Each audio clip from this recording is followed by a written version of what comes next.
Everything turned upside down when, after my son's death, my daughter-in-law kicked me out like I was trash. While reading the will, she mocked me. "You won't get a cent from your son's will, I promise you that." But the lawyer smiled and said, "There is one more point, the most important one." When he read it, my daughter-in-law fainted. You won't believe what was written there. Before we continue, please subscribe to the channel and write in the comments what time it is where you are now. Finally, I can rest. Dennis was so difficult to care for these last months. The words hit me like ice water. I stood frozen beside my son's casket, the funeral program trembling in my hands. Verna checked her phone again, scrolling through messages as if she hadn't just spoken about my dead son like a burden she'd finally shed. "Verna," my voice cracked through the cold March air. "We just buried my son. Show some respect for the dead." She looked up from her screen, irritation flashing across her perfectly made-up face. The wind cut through the cemetery, scattering the white lilies Martha had placed on nearby graves. Other mourners were walking toward their cars, but their conversations had stopped. They were listening now. "Your son?" Verna's laugh was sharp, bitter. "He was my husband, Horace, and now everything is mine." The funeral program tore slightly in my grip. My engineering mind, always precise, couldn't process what I was hearing. This woman had stood beside Dennis for 7 years. She'd promised to love him in sickness and in health. Yet here she was, 30 minutes after we'd lowered him into the ground, talking about possession and ownership. "What's wrong with you?" I whispered, though my voice carried further than intended. "At least pretend you're sad." Tom Riley, Dennis's business partner, had stopped walking.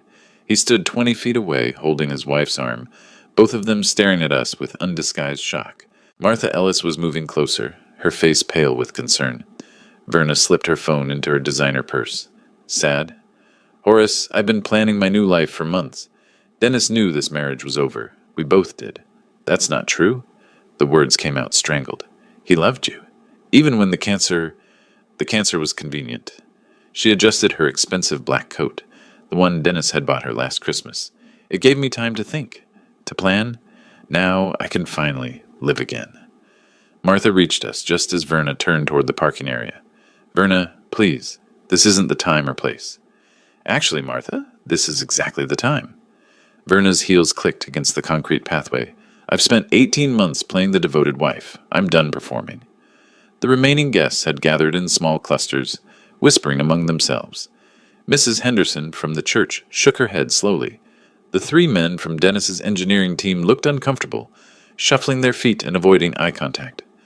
I watched Verna walk away, her stride confident and purposeful. She hadn't shed a single tear during the service, not one. While I'd barely held myself together reading the eulogy, she'd sat in the front pew checking her watch and tapping her manicured nails against the wooden bench. "Horace," Martha's hand touched my shoulder. "Are you all right?" I couldn't answer. My throat felt raw, scraped clean by disbelief and growing anger. The woman Dennis had trusted with his life, his business, his love. She'd been counting the days until his death, planning her escape while he fought for every breath. The wind picked up again, rattling the bare branches overhead. Verna reached her silver Mercedes, the one Dennis had surprised her with for their 5th anniversary. She didn't look back, not once. Standing there beside my son's grave, I wondered what Dennis would think if he could see her now. Would he be heartbroken, angry, or had he suspected what I was only beginning to understand? The expensive car pulled away, disappearing around the cemetery's curved road. I was alone now except for Martha, who waited patiently beside me, and the groundskeepers in the distance preparing to fill the grave. My hands were still shaking as I looked down at Dennis's photograph in the torn program. His smile looked back at me, confident and warm, the way he'd always been, the way he'd been even during those final weeks, making mysterious phone calls to Leonard Baxter and insisting everything would be taken care of. Looking at Dennis's face in that photograph, I felt something break open inside my chest. Not grief this time, something deeper. Pride mixed with desperate longing for just one more conversation with my brilliant boy. The wind scattered more flower petals across the fresh grave dirt. I closed my eyes and let myself remember. Dennis at 8 years old, standing in our garage workshop with model airplane glue on his fingers and determination in his dark eyes. He'd insisted on painting his planes purple and gold instead of the realistic silver and green the instruction manual suggested. "Dad, why do planes need to be silver?" he'd asked, holding up his bright purple fighter jet. "I want to make mine different, special." Even then, he'd refused to follow conventional rules. While other kids built their models exactly as directed, Dennis experimented. He'd modify wing angles, adjust landing gear, create his own color schemes. Half his planes crashed during test flights, but the ones that flew were spectacular. I opened my eyes and looked at the photograph again. That same stubborn creativity had made him millions. Northwestern University, family dinner in 2016. Dennis explaining his latest business idea while gesturing excitedly with his fork. His mother had died the year before, and these Sunday dinners had become sacred to both of us. "I have an idea for an app that could help people organize their schedules better," he'd said, eyes bright with possibility. "But not just calendars, Dad. Something that learns your patterns, predicts what you need, helps you make better decisions about your time." I'd worried he was dreaming too big. "Son, there are already scheduling apps. Lots of them. But none that think like humans do." He'd pulled out his phone, sketching wireframes on napkins. "What if technology could actually make our lives simpler instead of more complicated?" That app became TimeSync. Within 2 years, he'd sold it for $12 million. But the memory that cut deepest was from just 3 years ago. Dennis had driven to my house in Evanston, arriving unannounced on a Tuesday evening, with champagne and news that would change everything. "Dad, I'll take care of you when you retire. You've worked hard enough." He'd pulled out his phone, showing me TechFlow Solutions' latest valuation report. $70 million, Dad. Can you believe it? I couldn't believe it. My son, who'd once built purple airplanes in my garage, had created something worth more money than I'd earned in my entire career as a civil engineer. "Dennis, that's incredible, but I don't need—" "Yes, you do." His voice had been firm but gentle. "You've taken care of me my whole life. Let me return the favor. I'm buying you that workshop you've always wanted. The one with proper ventilation and all the tools you've been dreaming about." That workshop sat in my backyard now, barely used since his diagnosis. I'd been too busy taking care of him to build anything. Martha cleared her throat softly. "Horace, it's getting cold. Maybe we should—" I shook my head. I wasn't ready to leave him yet. Not when these memories were all I had left of his voice, his laugh, his absolute certainty that everything would work out fine. Dennis had always been a planner. Even as a child, he'd mapped out his days, his projects, his dreams with engineering precision that matched my own. He'd inherited that from me. The need to understand how things worked, to fix problems before they became disasters. But there was one problem he couldn't fix, one timeline he couldn't control. The memory I'd been avoiding all day pushed its way forward. Dennis's phone call 18 months ago, his voice steady despite the news that would destroy everything we'd planned. "Dad, I have cancer, but I'm going to fight this." Standing there in the cemetery wind, I realized I needed to remember that fight too. Not just the good times, but the battle that had shown me who my son really was, and who his wife really was. The phone call that changed everything came on a Tuesday morning in September 2023. I was rebuilding my neighbor's fence when Dennis called, his voice unusually formal. "Dad, I have cancer, but I'm going to fight this." Pancreatic cancer, stage 3. The words hit like sledgehammer blows. Aggressive, advanced, poor prognosis. I'd dropped my tools and driven straight to Northwestern Memorial Hospital, where Dennis was meeting with his oncology team. He looked smaller in that hospital bed, but his eyes were determined. Verna sat beside him, perfectly composed, already taking notes on her phone about treatment schedules and logistics. "The doctors say chemotherapy could give us 18 months, maybe 2 years if we're lucky," Dennis had explained, his business mind already working through scenarios. "I've arranged for Tom to handle day-to-day operations at TechFlow." Dr. Peterson outlined the treatment plan. Aggressive chemotherapy every 3 weeks, possible surgery if the tumors responded, radiation therapy to manage pain. Dennis listened like he was planning a product launch, asking detailed questions about success rates and side effects. "I'll drive you to treatments," I'd said immediately. Verna looked up from her phone. "Actually, Horace, I can handle his medical appointments. You don't need to worry about that." But within 3 months, her tune had changed completely. March 2024. Dennis was halfway through his chemotherapy regimen, and the treatments were brutal.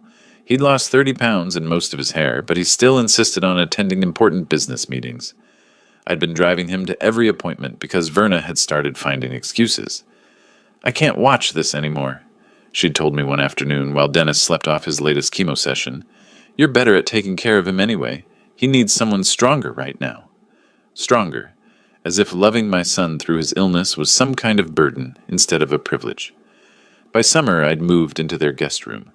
Dennis needed help with basic tasks, cooking meals he could keep down, managing his medications, getting to and from treatments when he was too weak to drive. Verna had retreated to her office, claiming she was managing the emotional stress by staying busy. The truth was simpler. She was planning her exit. I'd catch her on phone calls with real estate agents, discussing property values and market timing. She'd researched divorce attorneys, though she never filed papers. Why bother when cancer was going to solve her problem more efficiently? "How much longer is this going to take?" she'd asked me one evening in October while Dennis was upstairs resting. "I have plans to make, Horace. I can't put my life on hold indefinitely." I'd stared at her, speechless. My son was fighting for his life, and she was irritated by the inconvenience. But Dennis saw more than I'd realized.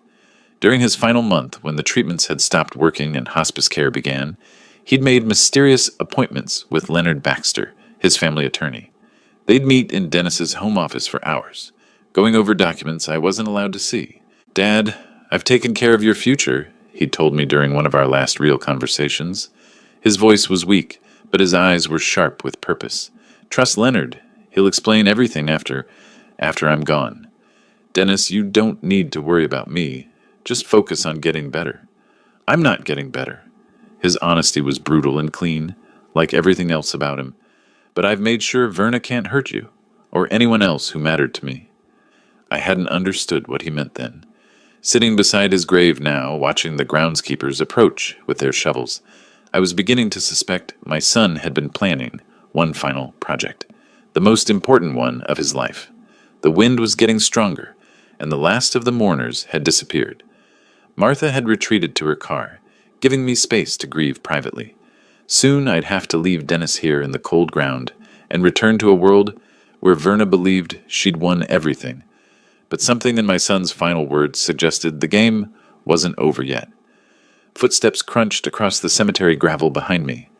I turned to see Tom Riley approaching with Martha and two other colleagues, their faces somber with genuine grief. These were people who had actually cared about Dennis, unlike the woman standing 15 feet away still checking her phone. "Horace!" Tom extended his hand, his grip firm and warm. Dennis was brilliant. His company changed the entire industry. The way he revolutionized project management software. We'll never see another mind like his. Before I could respond, Verna's voice cut through the cold air like glass. "Yes, and now that brilliance will finally pay off." She looked up from her screen with a satisfied smile. "All those years of hard work are about to benefit the right people." Tom's face went pale. Martha stepped closer to me, her motherly instincts sensing danger. The other colleagues exchanged uncomfortable glances, suddenly finding their shoes fascinating. "Verna," I said quietly, "these people are here to honor Dennis." "Oh, I'm honoring him." She slipped her phone into her purse with deliberate slowness, by making sure his success isn't wasted on sentiment. Dr. Sarah Chen, one of Dennis's lead developers, cleared her throat awkwardly. "We should probably head back to the office. There are projects to discuss."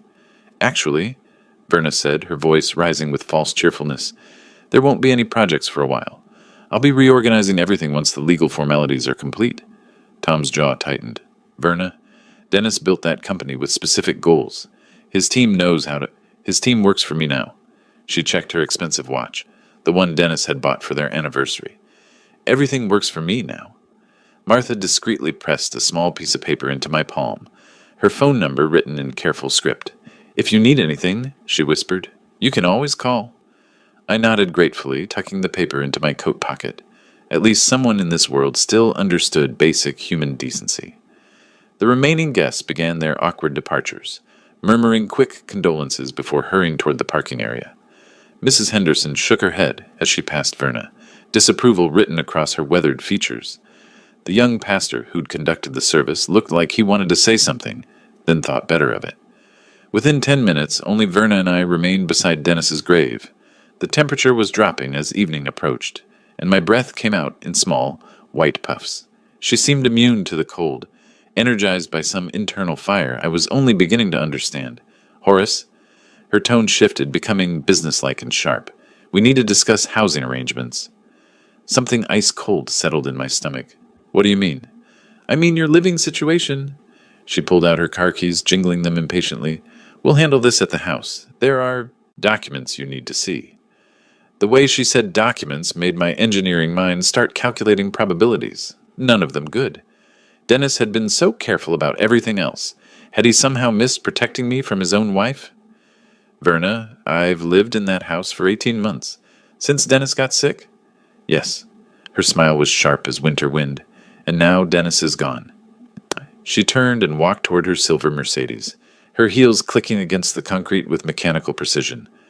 I watched her confident stride, the way she moved like someone who'd already won a game I didn't know we were playing. Standing alone beside my son's grave, I felt the first real fear I'd experienced since his diagnosis. Dennis had warned me to trust Leonard, but Leonard wasn't here. The only person who might have answers was walking away from me toward a car that cost more than my annual pension. I looked down at Dennis's photograph one more time, then folded the funeral program carefully and slipped it into my jacket pocket beside Martha's phone number. Whatever Verna had planned, I was about to find out. The 15-minute drive to Evanston passed in suffocating silence. Verna drove with the radio off, her manicured fingers tapping against the steering wheel, in rhythm with some internal countdown. I watched familiar Chicago suburbs roll past the passenger window, each landmark reminding me of drives I'd taken with Dennis over the years. When we turned into the circular driveway of the Grant family mansion, my headlights caught something that made my breath stop. 3 large suitcases sitting on the front steps like abandoned luggage. What are those? I asked, though my stomach already knew the answer. Verna parked with deliberate precision and turned off the engine. Your belongings are by the door. This house is mine now. I stared at the suitcases, my mind refusing to process what I was seeing. Verna, this is illegal. I'm officially registered here. This is my address on all my documents. She stepped out of the car and walked to the front door with confident strides, pulling out her house keys. Read the rental agreement, Horace. Dennis rented you a room. The lease ended with his death. Rental agreement? I followed her up the brick steps, my legs feeling weak. What rental agreement? Instead of unlocking the door, she reached into her purse and pulled out a manila folder. Inside were 3 pages of legal documents, neatly typed and bearing Dennis's signature from 12 months ago. Room rental agreement, she read aloud, her voice crisp with satisfaction. Month-to-month tenancy between landlord Dennis Grant and tenant Horace Grant. Automatic termination upon death of landlord. My hands shook as I examined the papers under the porch light. Dennis's signature looked authentic. The dates were correct. The legal language was precise and binding. We just buried your husband, I said, my voice cracking with disbelief. And now my new life begins. She stood in the doorway, arms crossed, blocking my entry to the house where I'd cared for my dying son. Without you, Dennis would never have wanted this. He loved me. He wanted me taken care of. Dennis is dead. Her voice was flat, emotionless. I'm alive, and this property belongs to me. The deed is in my name as surviving spouse. I looked past her into the warm, lighted hallway where Dennis and I had shared so many conversations during his illness. The workshop he'd built for me was visible through the kitchen window. $10,000 worth of tools and equipment I'd barely had time to use. My tools, my workshop. Your workshop is on my property. You can arrange to have everything moved once you find somewhere to live. Where am I supposed to go? It's nearly 7 o'clock on the day of my son's funeral. That's not my problem. She stepped aside just enough to grab the front door handle. Your belongings are packed. Your rental period has expired. If you're not gone in 15 minutes, I'll call the police for trespassing. The casual cruelty in her voice was breathtaking. This woman had eaten dinner at my table, had accepted my care during Dennis's illness, had smiled and played the devoted wife while planning this exact moment. I walked down to my old Honda Civic and began loading the suitcases into the trunk and back seat. Everything I owned now fit in 3 bags. Clothes, a few books, Dennis's photographs, and the small box of model airplanes we'd built together when he was young. Verna watched from the doorway, her silhouette framed by the warm light of the house that was no longer my home. She didn't move to help. She didn't speak. She simply waited for me to finish and leave. As I closed the car trunk, she called out one final statement. "Don't come back without an appointment, Horace. This is private property now." The door closed with a solid click, followed by the sound of deadbolts turning. Lights began switching off in the house, room by room, as if she was erasing my presence from every space I'd occupied. I sat in my car for a moment, engine running, heat blowing against my face. Through the window, I could see the workshop Dennis had built, the tools glinting in the darkness. 18 months of my life had been spent in that house, caring for my son, watching him fight and fail and die with dignity. Now I was homeless on the day of his funeral. The radio played soft jazz as I drove away from Evanston, following signs toward Chicago's cheaper motels. In my rearview mirror, the Grant mansion grew smaller until it disappeared entirely, taking with it the last physical connection to my son's life. But Verna had made one mistake. She'd shown her hand too early. Dennis had been planning something with Leonard Baxter, and tomorrow I was going to find out what. The flickering neon sign reading "Vacancy" at the Midwest Inn looked like a lifeline in the growing darkness. I'd spent 2 hours driving through Chicago's outer suburbs, comparing rates at establishments that grew progressively shabbier as my options narrowed. $65 per night was manageable for a few days, though my modest savings wouldn't stretch much further. The desk clerk barely looked up from his magazine when I signed the register. Room 127 was at the far end of the parking lot, wedged between a noisy ice machine and a stairwell that smelled of cigarettes and industrial disinfectant. Inside, the room felt like stepping backward in time. Faded floral bedspread, wood grain furniture from the 1980s, and a bathroom barely large enough to turn around in. The contrast with the mansion I'd called home just hours ago would have been laughable if it weren't so devastating. I unpacked methodically, hanging my funeral suit in the narrow closet and arranging my few belongings on the small table by the window. The rental agreement documents lay spread across the scratched surface like evidence in a crime scene. Under the harsh overhead light, Dennis's signature looked even more authentic, more damning. Outside, highway traffic hummed steadily past the motel, punctuated by the occasional truck downshifting or motorcycle roaring toward the city. The sound was oddly comforting, proof that the world kept moving even when your own life had just derailed. I found Leonard Baxter's business card in my wallet, behind a photo of Dennis at his college graduation. The card was slightly bent from years of carrying, but the phone number was still legible. An old rotary phone sat on the nightstand, another relic from decades past that somehow felt appropriate for my current situation. Leonard answered on the third ring, his voice professionally warm despite the late hour. "Baxter and Associates, Leonard speaking." "Leonard, this is Horace Grant. I apologize for calling so late, but I need legal consultation." "Horace?" His tone shifted immediately to genuine concern. "My deepest condolences about Dennis. He was an extraordinary young man. What happened?" I explained the eviction, the rental agreement, and Verna's calculated timing. Leonard listened without interruption, occasionally making small sounds of acknowledgement that told me he was taking careful notes. "Is this legal?" I asked when I'd finished. "Can she really throw me out on the day of the funeral?" "Unfortunately, if the rental agreement is valid, she has the legal right to terminate tenancy upon the landlord's death. Illinois law is quite specific about month-to-month arrangements." He paused, and I could hear Epps' papers rustling. "However, there are other matters we need to discuss. Can you come to my office tomorrow morning?" "What kind of matters?" "Dennis's will reading. There are provisions you should know about." Something in his voice made my pulse quicken. "Provisions?" I can't discuss details over the phone, but Dennis was very thorough in his planning, very thoughtful about the people he cared about. Another pause. "Bring the rental agreement documents with you. I'll need to examine them carefully." We scheduled the appointment for 10 o'clock the next morning. After hanging up, I sat on the edge of the motel bed, looking out at the parking lot where my Honda sat surrounded by pickup trucks and aging sedans. A family was unloading suitcases 2 doors down, father, mother, and 2 young children who seemed excited about their motel adventure. I thought about Dennis's final words. "Trust Leonard. He'll explain everything." At the time, I'd assumed he was talking about funeral arrangements or simple estate matters. But something in Leonard's voice suggested my son had been planning more than I'd realized. The photograph of Dennis at graduation smiled at me from the nightstand. 22 years old, full of dreams and determination, standing beside me in his cap and gown. He'd whispered something to me that day. "Dad, someday I'm going to take care of you the way you've taken care of me." Maybe he'd found a way to keep that promise, even from beyond the grave. I turned off the harsh overhead light and settled back against the thin pillows. Through the walls, I could hear a television playing sitcom laugh tracks, and the distant sound of the family next door settling in for the night. Tomorrow, I would learn what Dennis had really been planning during those mysterious meetings with Leonard. Tonight, I would try to get some sleep and prepare for whatever revelation awaited me in the morning. 4 days at the Midwest Inn had taught me the rhythm of desperation.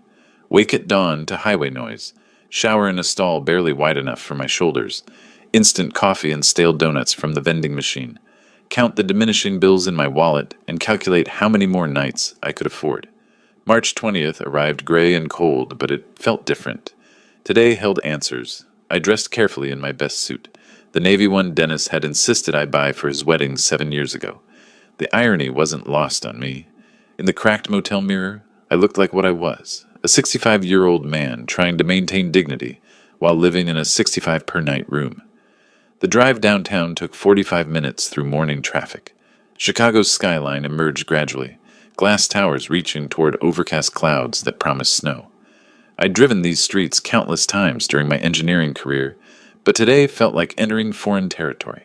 Baxter and Associates occupied the 28th floor of a gleaming office building in the Loop. The elevator ride gave me time to steady my nerves and review the questions I'd prepared. Leonard had been cryptic during our phone conversation, mentioning surprises and provisions without specifics. The reception area whispered expensive legal services, mahogany furniture, original artwork, and a view of Lake Michigan that probably cost more per month than my pension. The receptionist, a professional woman in her 30s, smiled warmly when I announced myself. "Mr. Grant? Mr. Baxter's expecting you. Conference room B." Leonard rose from behind a table covered with legal documents when I entered. He was younger than I had expected, maybe 55, with graying temples and the confident handshake of someone accustomed to handling other people's crises. "Horace, thank you for coming." His voice carried genuine warmth beneath the professional tone. "Please sit. Coffee?" "Thank you." I settled into a leather chair that probably cost more than my monthly rent. "Leonard, I need to understand my situation. Verna has made it clear she considers me an obstacle to be removed." He poured coffee from a silver service, his movements deliberate and calming. "Dennis left a very detailed will. There will be surprises." "What surprises?" "Verna says everything belongs to her as the surviving spouse." Dennis anticipated various scenarios. Leonard's smile was slight, but encouraging. "Trust the process, Horace. Your son was extraordinarily thorough." I pulled out the rental agreement documents Verna had produced. "What about this? Can she really evict me based on Dennis being my landlord?" Leonard examined the papers carefully, his expression revealing nothing. "The rental agreement appears legitimate. However, inheritance law is complex. There are protections for family members that supersede simple landlord-tenant relationships." "What about the house? Can I return?" "Stay at the motel for now." His tone was firm but reassuring. "Everything will become clear very soon. I have scheduled the formal will reading for this Friday at 2 o'clock. All parties will be present." "All parties?" "You, Verna, and any witnesses Dennis specified. Tom Riley from the company. Martha Ellis as family representative." He made notes on a legal pad. "The reading will be recorded for legal purposes." Relief mixed with anxiety in my chest. "Leonard, I appreciate your help, but I need to ask about your fees. My resources are limited." Dennis arranged for all legal expenses related to his estate. You don't need to worry about costs. Leonard's smile broadened slightly. "Your son thought of everything, Horace. Absolutely everything." Something in his tone suggested layers of meaning I couldn't yet grasp. Dennis had always been a planner, but the precision of these arrangements felt almost supernatural. "Will Verna bring her own attorney?" "I expect so. She's entitled to legal representation during estate proceedings." Leonard gathered the documents into neat stacks. "Horace, I want you to understand something important. Dennis loved you deeply. Every provision in his will reflects that love." The words hit harder than I'd expected. 4 days of anger and desperation had temporarily masked my grief, but Leonard's quiet certainty brought it rushing back. My son had been protecting me even while fighting cancer, even while his wife was planning my destruction. Friday at 2 o'clock, Leonard confirmed, handing me an appointment card. 28th floor, conference room A. Bring identification and any documents you think might be relevant. I stood to leave, feeling steadier than I had since the funeral. Leonard, can you give me any hint about what Dennis planned? Trust your son's judgment. His handshake was firm and final. He knew exactly what he was doing. The elevator ride down felt different from the ride up. Instead of desperation, I carried cautious hope. Dennis had been 3 moves ahead of everyone during his illness, apparently including his wife. Driving back to the motel through afternoon traffic, I thought about Friday's confrontation. Verna would arrive expecting complete victory, probably with expensive legal representation. She'd spent 4 days planning her next moves, confident in her position, but Dennis had been planning much longer. Friday morning arrived with the kind of bitter wind that makes March feel like winter's final assault. I'd spent the previous 3 days at the motel in a strange state of suspended animation, too anxious to read, too restless to sleep properly, too broke to do anything but wait. By 11 o'clock, I was dressed in my funeral suit again, checking my appearance in the motel's unforgiving mirror.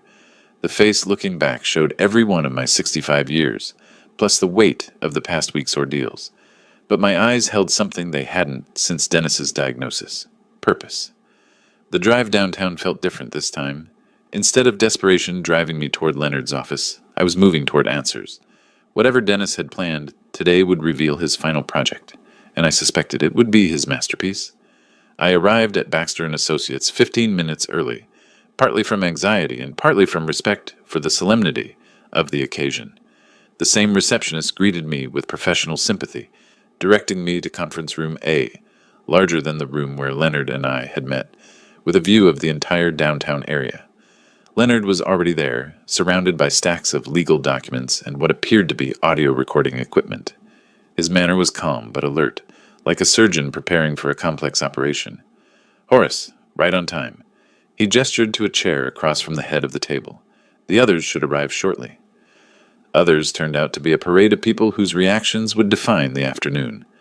Tom Riley arrived first, looking uncomfortable in a suit that suggested he'd rather be debugging code than attending legal proceedings. Martha Ellis followed, carrying a small purse, and wearing the expression of someone prepared for family drama. Then came Verna. She swept into the conference room like a woman attending her coronation, dressed in an expensive black suit that managed to look both appropriately somber and triumphantly elegant. Behind her walked a sharp-faced woman in her 40s, carrying a leather briefcase that screamed high-end legal representation. Margaret Walsh, the woman introduced herself with a crisp handshake. I'm representing Mrs. Grant's interests during these proceedings. Verna settled into her chair with the satisfaction of someone who'd already won. She barely acknowledged my presence, instead focusing on the legal documents spread across Leonard's end of the table. Her smile was small, but unmistakable. Horace, why did you even come? There's nothing here for you. The words were delivered with casual cruelty, loud enough for everyone to hear. Margaret Walsh put a restraining hand on her client's arm, but the damage was done. Tom shifted uncomfortably. Martha's face hardened with disapproval. I'm here by legal right, as Dennis's father, I replied quietly. Legal right to what? You've been living in my house as a tenant. That arrangement ended with my husband's death. Verna's voice carried absolute certainty. Margaret has reviewed all the documentation. Everything belongs to me as the surviving spouse. Leonard cleared his throat, commanding attention with professional authority. Please everyone calm down. Dennis's will is very specific about all distributions. Let's proceed with proper formality. Margaret Walsh opened her briefcase, extracting legal pads and what appeared to be prepared challenges. My client expects to receive the entire inheritance as the legal wife. We're prepared to contest any irregular provisions. Noted, Leonard said simply. He activated the recording equipment with a soft click. This is the formal reading of the last will and testament of Dennis Michael Grant, dated December 15, 2024. Present are Horace Grant, father, Verna Grant, surviving spouse, Margaret Walsh, attorney for Mrs. Grant, Tom Riley and Martha Ellis, designated witnesses. The room fell silent except for the soft hum of traffic 28 floors below. Verna leaned forward slightly, her posture radiating confidence. I gripped the arms of my chair, preparing for disappointment, but hoping for justice. Leonard opened the thick document, his voice taking on the formal cadence of legal proceedings. I, Dennis Michael Grant, being of sound mind and body, do hereby establish this as my final will and testament, revoking all previous wills and codicils. The preliminary language washed over me like background noise. My engineering mind was focused on the substance that would determine whether I'd spend my remaining years in a motel room or something resembling home. Verna's fingers drummed silently against the conference table, keeping time with her internal countdown to victory. But Leonard's slight smile suggested the afternoon held surprises none of us were expecting. Now we come to the specific bequests and distributions, Leonard announced, turning to the document's crucial pages. The moment of truth had arrived. To my beloved wife, Verna Grant, Leonard's voice carried across the silent conference room with measured precision, I leave the following assets. The family residence at 1247 Maple Grove Drive, Evanston, Illinois, including all furnishings and personal property contained therein. All vehicles currently registered in my name, including the 2024 Mercedes S-Class and 2023 Tesla Model X. The checking and savings accounts at First National Bank of Chicago, totaling approximately $340,000. Verna's smile bloomed like poison flowers. She leaned back in her chair with visible satisfaction, casting a triumphant glance in my direction. See, Horace? I told you you'd get nothing. Margaret Walsh was taking careful notes, but her expression suggested routine satisfaction rather than surprise. Tom Riley stared at his hands, probably calculating the business implications of Verna's inheritance. Martha Ellis watched me with concern, clearly expecting devastation. Leonard continued reading without acknowledging Verna's interruption. Additionally, Mrs. Grant receives all jewelry, artwork, and collectibles purchased during our marriage, valued at approximately $85,000. Leonard, Verna said with false sweetness, I think we've covered everything important. Horace can see that Dennis was very clear about his intentions. Actually, Leonard replied calmly, we've only covered the preliminary distributions. There are additional bequests. He turned the page with deliberate slowness. To my father, Horace Grant, who sacrificed 18 months of his retirement to care for me during my illness. My heart stopped. Dennis had remembered. Even while dying, he'd protected me. I leave 50% ownership of TechFlow Solutions, including all shares, voting rights, and dividend distributions. This represents approximately $35 million in current market valuation. The silence that followed was deafening. Verna's face drained of color, as if someone had opened a valve. Margaret Walsh's pen froze halfway through a note. Tom Riley's head snapped up with shock, and something that looked like relief. What? Verna's voice cracked like breaking glass. That's impossible. I'm his wife. Everything should belong to me. Leonard continued reading as if she hadn't spoken. Additionally, Mr. Horace Grant receives the workshop and all tools constructed for his use, to be relocated to property of his choosing. All model aircraft collections built together during Dennis's childhood, and the sum of $150,000 from the Memorial Education Fund. I couldn't breathe. 50% of Dennis's company. $35 million. The workshop he'd built for my retirement.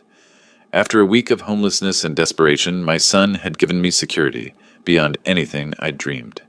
This is fraud. Verna shot to her feet, her carefully composed facade shattering completely. I'll challenge this decision. You orchestrated this, you scheming old man? Verna, I managed to say through my shock, this is legal. Dennis had the right to distribute his assets however he chose.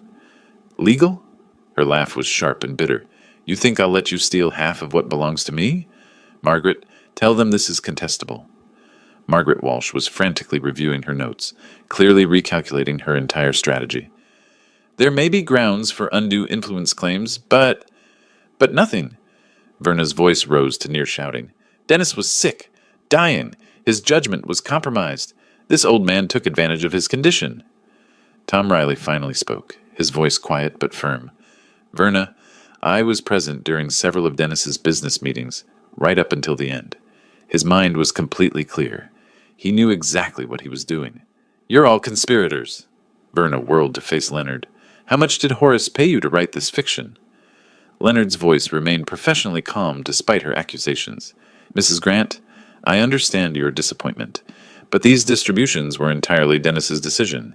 He spent considerable time ensuring every detail was legally sound.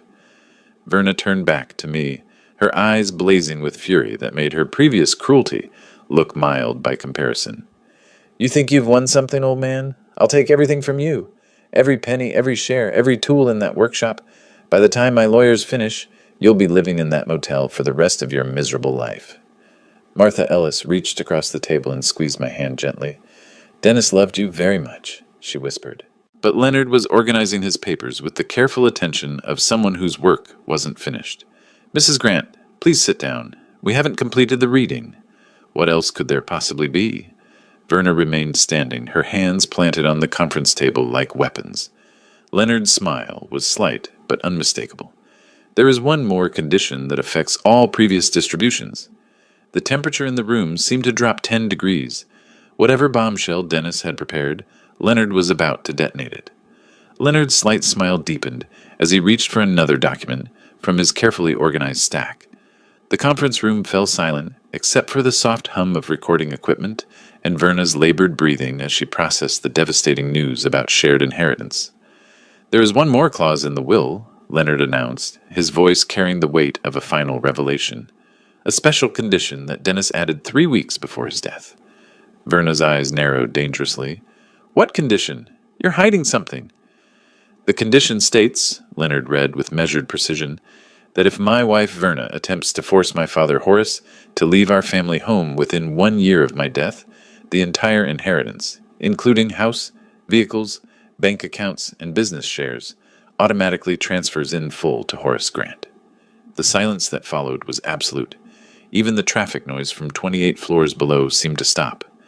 Verna's face drained of color as the implications crashed over her like a collapsing building. No! Her voice cracked with desperate disbelief. This is a trap. He couldn't have known. Dennis also left a video recording explaining his motives, Leonard continued, setting up a small screen. He wanted you to understand his reasoning.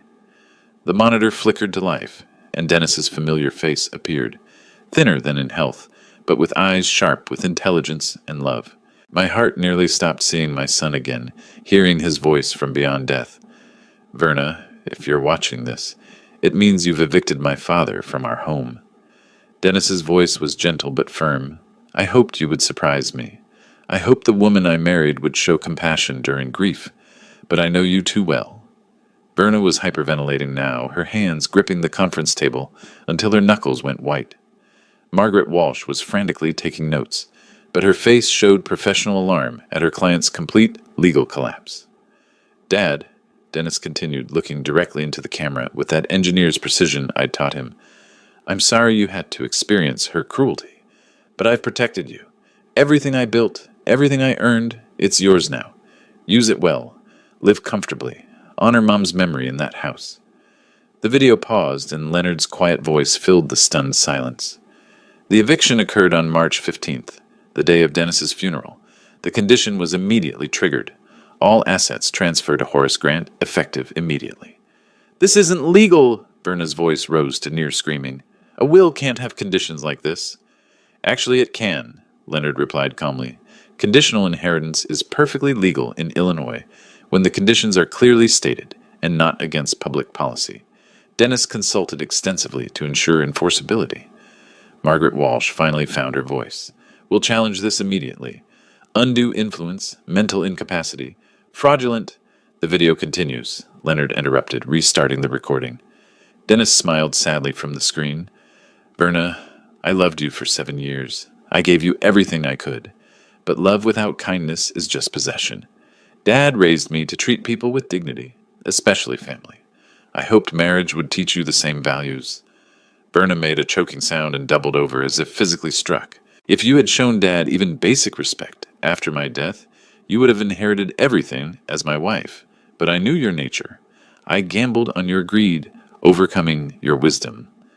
Dennis's expression was sorrowful but resolved. I lost that bet, but Dad won his future. The video ended with Dennis saying quietly, I love you both, but I protect the people who love others more than themselves. Leonard turned off the screen and faced the devastated room. The legal transfer begins immediately. Mrs. Grant, you have 30 days to vacate the property. Verna's breathing became rapid and shallow.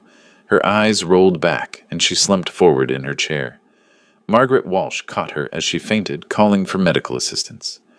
As paramedics were summoned and Verna was revived with smelling salts, I sat motionless, overwhelmed by the magnitude of my son's love and foresight. He had known exactly who his wife was and exactly how she would behave. Even dying, he had protected me with surgical precision. Tom Riley broke the stunned silence. Dennis was always 3 steps ahead of everyone else. Martha Ellis reached over and squeezed my hand. He saved you, Horace. Even from the grave, he saved you. Verna was helped from the conference room by paramedics, Margaret Walsh following with defeated professionalism. As they disappeared into the hallway, Leonard began organizing documents for immediate legal transfer. I remained seated, staring at the blank video screen where my son's face had been. Dennis had given me everything: security, dignity, and the profound knowledge that his love would protect me forever. The game was over. Justice had been served by the most loving hand I'd ever known. The next 2 months became a masterclass in legal futility. Despite losing everything through her own actions, Verna threw herself into challenging Dennis's will with the desperation of someone drowning in consequences she'd created for herself. Margaret Walsh's law firm occupied an entire floor of a Michigan Avenue high-rise, their marble lobby decorated with awards for complex litigation. But all their expertise couldn't overcome one fundamental problem. Dennis had been smarter than everyone else in the room, including them. The conditional clause is discriminatory, Margaret argued during the first hearing on April 2nd. It penalizes my client for exercising her legal rights as a property owner.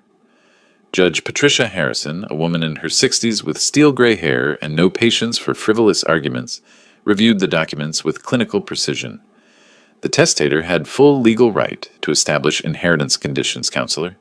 Nothing in Illinois law prevents conditional bequests based on beneficiary behavior. I attended every hearing from the gallery, watching Verna's legal team exhaust every possible angle of attack: undue influence, mental incapacity, fraudulent documentation, discriminatory conditions. Each argument crumbled under Leonard's methodical defense, and the video evidence of Dennis's clear reasoning. Mr. Grant, Leonard had explained during our preparation sessions, Dennis spent 3 months crafting language that would survive any legal challenge. He consulted estate planning specialists, constitutional lawyers, and behavioral psychologists. This will is bulletproof. The discovery phase revealed devastating evidence for Verna's case. Witnesses testified about her behavior at the funeral. Tom Riley described her increasing absence during Dennis's illness. Martha Ellis recounted years of observing Verna's materialistic priorities. Even Mrs. Henderson from the church provided testimony about inappropriate comments during the service.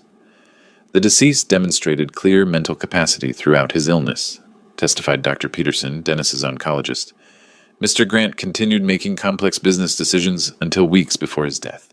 His cognitive function was never impaired. Verna's own testimony proved disastrous. Under oath, she couldn't deny evicting me on the funeral day. She couldn't explain her absence during Dennis's medical appointments. Most damaging, she admitted spending inheritance money on legal fees before the will was even probated. So you accessed estate accounts immediately after your husband's death? Leonard asked during cross-examination. I had bills to pay, Verna snapped, her carefully coached composure cracking. The funeral expenses, legal consultations, including retainer fees for challenging the will you assumed would give you everything? Margaret Walsh's objection was sustained, but the damage was done. Verna had revealed exactly the attitude Dennis had predicted and protected against. By early May, even Margaret Walsh was advising settlement. Horace, this isn't over, Verna declared after another failed motion. I'll find another way to fight this. But her resources were depleting as quickly as her legal options. The expensive law firm required substantial retainers. Expert witnesses cost thousands per day. Meanwhile, Leonard's fees were covered by the estate, giving us unlimited legal firepower. The final hearing on May 15th lasted only 30 minutes. Judge Harrison had reached her decision based on overwhelming evidence of Dennis's mental capacity, the will's legal validity, and Verna's clear triggering of the conditional clause. The testator created a legal document expressing his clear intentions regarding asset distribution, Judge Harrison announced. The conditional inheritance clause was properly executed when the surviving spouse evicted the testator's father from the family residence. All challenges are denied. Costs are awarded against the petitioner. Verna's shoulders sagged as the gavel fell. 2 months of expensive legal warfare had ended exactly where Dennis's video had predicted, with her losing everything through her own choices. Leonard and I stood in the courthouse hallway afterward, watching Verna and Margaret Walsh disappear toward the elevators. She moved with the defeated posture of someone who had finally understood the price of cruelty. "Your son was extraordinary," Leonard said quietly. "In 30 years of estate law, I've never seen planning this thorough." "Dennis always finished what he started," I replied, thinking of all the model airplanes we'd built together, all the projects he'd completed with engineering precision. This had been his final project, ensuring justice through love, protection through wisdom, and consequences through choice. Even death couldn't stop Dennis from taking care of the people who mattered to him. Justice had been served not through revenge, but through the simple truth that actions have consequences, and love protects those who deserve protection. June 1st dawned clear and warm, the kind of Chicago morning that promises summer is finally coming. I stood on the front steps of the Grant Mansion, holding the same keys Dennis had given me 18 months earlier when I'd moved in to care for him. This time, though, I wasn't a guest or a tenant. I was home. The lock turned smoothly, and the front door opened onto the hallway, where Verna had stood blocking my entry just 2.5 months ago. Now the house felt different, not because anything had changed physically, but because love and justice had reclaimed it from greed and cruelty. Verna had moved out the previous week with surprising dignity. Our final conversation had been brief but civil. "You won, Horace," she'd said while packing her jewelry box, "but Dennis won't come back." "You're right," I'd replied, "but his love and wisdom live on." She'd nodded slowly, perhaps finally understanding that this hadn't been about winning or losing, but about consequences and character. I'd even helped her carry suitcases to her car, because Dennis had raised me to treat people with dignity, regardless of how they'd treated me. The house felt peaceful now, filled with memories of Dennis's childhood and achievements, rather than the tension of his final months. I'd kept his home office exactly as he'd left it, and that's where I was sitting when Tom Riley called to discuss our first official business meeting. "Horace, I know you never planned to run a technology company," Tom said over the phone, "but Dennis left detailed strategic plans for the next 5 years. With your oversight and my operations management, we can build something worthy of his vision." "What did you have in mind?" "Expansion into educational software. Dennis believed technology should help people learn and grow, not just organize their schedules. We could create learning platforms for engineering students, maybe partner with Northwestern University." The conversation continued for an hour, covering growth projections, hiring plans, and Dennis's notes about corporate social responsibility. My son had built more than a business. He'd created a platform for positive change. As the majority owner, I could ensure that platform served purposes beyond profit. "Tom, I want to establish something else," I said as our call concluded. "The Dennis Grant Memorial Scholarship Fund, full rides for engineering students from working-class families, kids who have the brains but not the bank accounts." "Dennis would love that idea." After hanging up, I walked through the house, reacquainting myself with rooms that held decades of family history. In the workshop Dennis had built for my retirement, I found a half-finished model airplane, a P-51 Mustang we'd started together during one of his better days. I sat at the workbench and picked up the tiny brushes, painting the wings the same bright purple Dennis had chosen for his childhood planes. Martha Ellis visited that evening, bringing a casserole and the kind of practical comfort that family provides during transitions. "How are you adjusting to all this?" she asked, settling into Dennis's favorite chair with a cup of tea. "It's overwhelming sometimes," I admitted. "The money, the business, the responsibility. But I keep hearing Dennis's voice telling me to use it well. He planned everything perfectly, didn't he? Better than perfect. He knew Verna would reveal her true nature, and he protected me from it. Even dying, he was taking care of his old dad." Martha smiled sadly. "That boy loved you more than his own life." Later that night, I sat in Dennis's office reviewing the scholarship fund paperwork Leonard had prepared. The program would provide full tuition, living expenses, and mentorship for 20 students per year. In 10 years, we'd have helped 200 bright kids achieve their dreams. The phone rang as I was closing the files. The caller ID showed Northwestern University. Mr. Grant, this is Professor Sarah Chen. I wanted to personally thank you for establishing the Memorial Scholarship Fund. The first recipient is a young woman from the South Side whose father works 3 jobs to support the family. She reminds me so much of Dennis. Brilliant, determined, and focused on using engineering to help people. After the call ended, I sat quietly in the gathering dusk, looking at Dennis's photograph on the desk. At 22, he'd been full of dreams about changing the world through technology. Now, even after death, he was making those dreams possible for others. Outside, Evanston settled into evening quiet. The house felt alive with purpose rather than empty with grief. Dennis's love had created not just justice, but ongoing hope for the future. His cruelty had been transformed into opportunity for deserving young people. I picked up the tiny P-51 Mustang model and painted one more purple stripe across its wing. Some traditions were worth continuing, some love was worth honoring, and some justice was worth the wait. Dennis had been right about everything, as usual. Love protects, wisdom prevails, and sometimes, if you plan carefully enough, you can take care of the people you love, even after you're gone. The old workshop hummed quietly around me as I worked, and I could almost hear my son's voice. Looking good, Dad, but maybe try a little more purple on the tail section. If you liked this story, please like this video, subscribe to the channel, and share your impressions of this story in the comments. To listen to the next story, click on the box on the left. Thank you for watching.